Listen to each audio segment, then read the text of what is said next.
ठीक है, देखो इंग्लिश हम सब सीख रहे हैं, that's wonderful thing that we all are learning English language, okay, but one thing we need to understand, and वो बात ये है कि जब जब हम हिंदी में सोचने की प्रयास करेंगे और उसको ट्रांसलेट करने का प्रयास करेंगे तो हम अच्छे से नहीं बोल पाएंगे।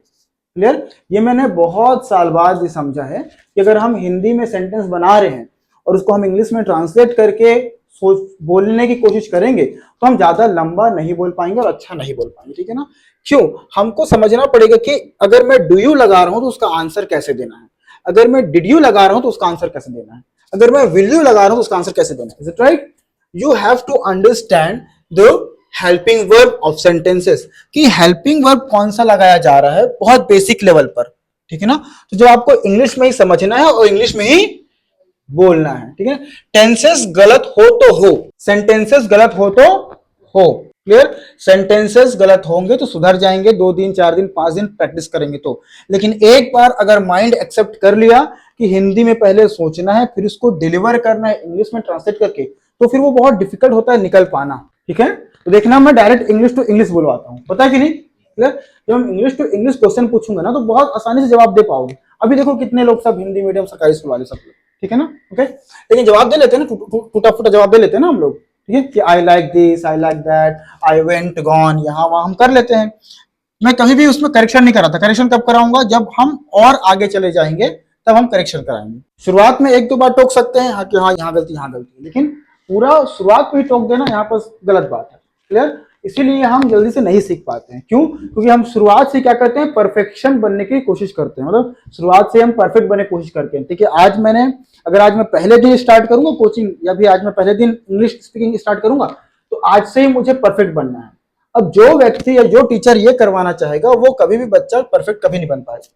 पहले दिन में क्या करना है, हमको थोड़ा थोड़ा टूटा फूटा बोलना है, फिर प्रयास करना है, फिर गलती होगी, उसके बाद धीरे धीरे परफेक्शन आता है चीजों में, एक बार में नहीं आता।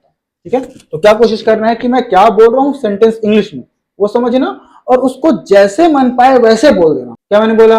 जैसे मन पाए वैसे बोल देना। फिर जैसे जैसे धीरे धीरे धीरे आगे बढ़ेंगे उसमें करेक्शन आता जाएगा। ठीक है? एक बार में करेक्शन नहीं आएगा।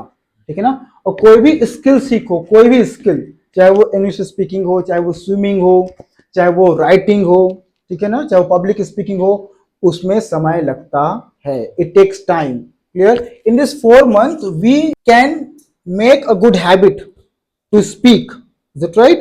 कुछ भी काम को, प्रॉब्लम क्या है हमारा, हम किसी भी चीज को सीखते हैं ना तो उसको हम टाइमिंग दे देते हैं कि इसको मैं 2 महीने में सीखना है, इसको मैं 4 महीने। क्यों 2 महीने 4 महीने? जैसे कि आई गो टू जिम, तो हमको ये नहीं बताया जाता कि तुम 2 महीने आओ फिर उसके बाद तुम्हारा एकदम बढ़िया हो जाएगा, 3 महीना, ऐसा नहीं। Okay, it is the part of your daily life, it is the part of your health, you have to go every day, you have to wake up, you have to go every single day।